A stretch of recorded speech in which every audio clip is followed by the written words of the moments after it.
audio jungle.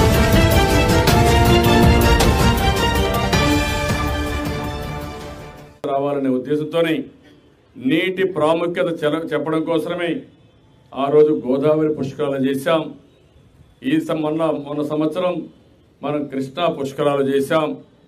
అదే మరి సంవత్సరం జలసిరికి హారతి పెట్టాం. ప్రతి ఒక్కరిలో ఒక అవేర్నెస్ తేవడం కోసం నీళ్లని కలుషితం చేయకుండా పొల్యూషన్ చేస్తే అవస్థపడేది మనమే. ఈరోజు ఇక్కడ నేను చూశాను, విజయవాడలో మొత్తం మనం వాడే నీళ్లన్నీ, బాత్రూంలో వాడే నీళ్లన్నీ కాలువలో వదిలిపెడతారు. అదే ఏలేరిపోతే ఈ నీళ్లు తాగే పరిస్థితి, పైన ఇదే మారి చేసే పరిస్థితి. దీనివల్ల చాలా ఇబ్బందులు పాలయ్యే పరిస్థితి వస్తున్నాం, అనారోగ్యం వస్తుంది, అన్ని సమస్యలు వస్తున్నాయి. అందుకే ఎక్కడికక్కడ వాటర్ ట్రీట్మెంట్ ప్లాంట్స్ కూడా పెట్టి ఒక హోలిస్టిక్ అప్రోచ్ తీసుకుంటున్నాం. దీనివల్ల భవిష్యత్తులో మనం చాలా వరకు మీరు చూస్తే అన్ని వ్యవస్థల్ని మెరుగు చేసే దిశగా మనం ముందుకు పోతున్నాం. అయితే ఈరోజు ఇక్కడ కొండబెట్టి వాకు కూడా ఎన్నో సంవత్సరాలు నేను వచ్చాను. వర్షం ఎక్కువ పడితే అక్కడ పొలాలన్నీ మునిగిపోయేటివి, గ్రామాలన్నీ ముంపుకు గురయ్యేటివి.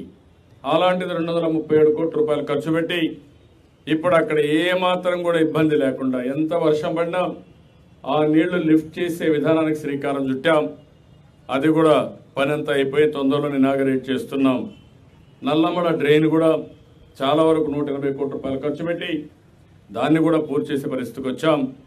గుంటూరు ఛానల్ కూడా మొత్తం ఆధునీకరణ చేసి 380 కోట్ల రూపాయలు ఖర్చు పెట్టి దీన్ని కూడా మొత్తం కూడా స్ట్రీమ్ లైన్ చేసే పరిస్థితికి వచ్చాం. ఇంకో పక్క పెదనందిపాడు దగ్గర నేను డిపార్ట్మెంట్ కోరుతున్నా. ఒకప్పుడు వాళ్ళు నీళ్లు వద్దనుకున్నారు, పొగాకు వేసుకోవాలనుకున్నారు, ఇప్పుడు నీళ్లు లేకుండా అవసరపడుతున్నారు. ఒక చిన్న లిఫ్ట్ ఒకటి పెడితే ఆ ప్రాంతంలో గుంటూరు జిల్లాలో దానికి కూడా నీళ్లు ఇచ్చే పరిస్థితి వస్తుంది. దాన్ని కూడా చేయమని చెప్పి ఆదేశాలు ఇస్తున్నానని చెప్పి కూడా నేను మీకు తెలియజేస్తున్నాను. ఇంకొక పక్క మీరు ఒకసారి చూస్తే చోడవరం దగ్గర ఒక బ్యారేజ్ కడితే 2.7 టీఎంసీ నీళ్లు అక్కడ స్టోర్ అయ్యే పరిస్థితి వస్తుంది. దీనికి ఒక 900 కోట్ల రూపాయలు అవుతుంది. దాని కిందన కూడా ఇంకోటి కడితే దానివల్ల మీరు ఒకసారి చూస్తే ఈరోజు ఇక్కడి నుంచి సముద్రం వరకు మొత్తం ఎక్కడ చూసినా నీళ్లు ఉండే పరిస్థితి వస్తుంది. అప్పుడు మొత్తం ఇది ఒక జీవనదిగా ఉంటుంది. ఈరోజు ఎండిపోయిన నది, పైన నుంచి నీళ్లు వచ్చే పరిస్థితి లేదు. అందుకనే ఇలాంటి కార్యక్రమాలకి శ్రీకారం చుట్టడం కోసం మొత్తం ముందుకు పోతున్నా అని చెప్పి మీకు తెలియజేస్తూ, మీరందరూ కూడా గుర్తుపెట్టుకోవాల్సింది ఏదైతే సెప్టెంబర్ 7, 8, 9 జలశ్రీకి హారతి జీవో కూడా ఇష్యూ చేశాం. కొంతమంది మాట్లాడుతూ ఉంటారు, అవాస్తవాన్ని పదే మాట్లాడితే దానివల్ల రాజకీయ లబ్ధి పొందుతుందని కొంతమంది ప్రయత్నం చేస్తారు. అసలు అభివృద్ధి జరిగితే, మీరు బాగుపడితే, మీరు ఆనందంగా ఉంటే తెలుగుదేశం పార్టీకి ఓట్లేస్తారు కాబట్టి మీరు ఆనందంగా లేకుండా అడ్డుపడతా ఉంటారు. నిన్న కూడా మీరు చూశారు, పట్టిసీమ ఎంత డిఫికల్టీతో తీసుకొచ్చా మీరు అర్థం చేసుకోవాలి. పట్టిసీమ ప్రాజెక్ట్ని అడుగడుగునా అడ్డం పడ్డారు. రైతుల్ని రెచ్చగొట్టి కోర్టుకు పంపించారు 8 సంవత్సరాలు. ఆ తర్వాత కాంట్రాక్టులు సహకారాన్ని ఇవ్వకుండా ముందుకు పోయే పరిస్థితికి వచ్చారు. పట్టిసీమలో నేను లిఫ్ట్ పెడతానంటే రైతులు రెచ్చగొట్టి ల్యాండ్ ఇవ్వకుండా చేశారు. నేను వాళ్ళని మెప్పించి గట్టిగా కూడా చెప్పి వాళ్ళకు ఉదారంగా నష్టపరిహారం ఇచ్చి కంప్లీట్ చేశాం. కాంట్రాక్టులు పనిచేయకపోతే వాళ్ళను కూడా ఎక్కడికక్కడ ఒత్తిడి పెంచి వాళ్ళ దగ్గర పనిచేయించాం.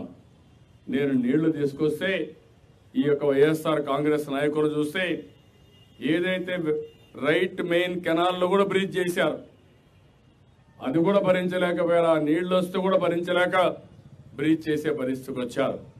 నిన్న మొన్న పేపర్లో మీరు చూస్తూ ఉంటారు, మనం అన్ని కష్టాలు పడి పోలవరం 56% పూర్తయినాయి పనులు. ముమ్మరంగా పనులు జరుగుతున్నాయి. దేశంలోనే కాదు ప్రపంచంలో ఎక్కడా జరగని విధంగా మనం పనులన్నీ చేపిస్తున్నాం. నేను సోమవారం అయితే పోలవారంగా రోజే మార్చుకున్నాను.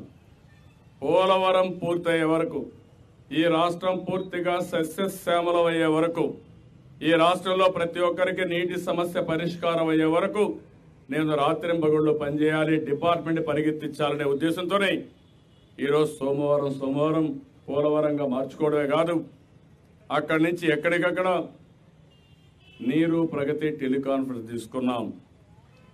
అదే మరి దీంట్లో వ్యవసాయం అనుబంధ రంగాలు కూడా తీసుకున్నాం. ఈరోజు కృష్ణా డెల్టా ఉంది.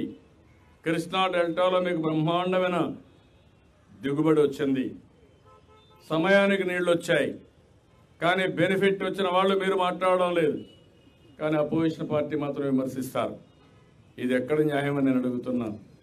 మీరు కూడా మాట్లాడాలి, ప్రజల్లో చైతన్యం తీసుకురావాలి, మంచిని మంచిగా మాట్లాడాలి, చెడును మీరు ఖండించే పరిస్థితి రావాలి.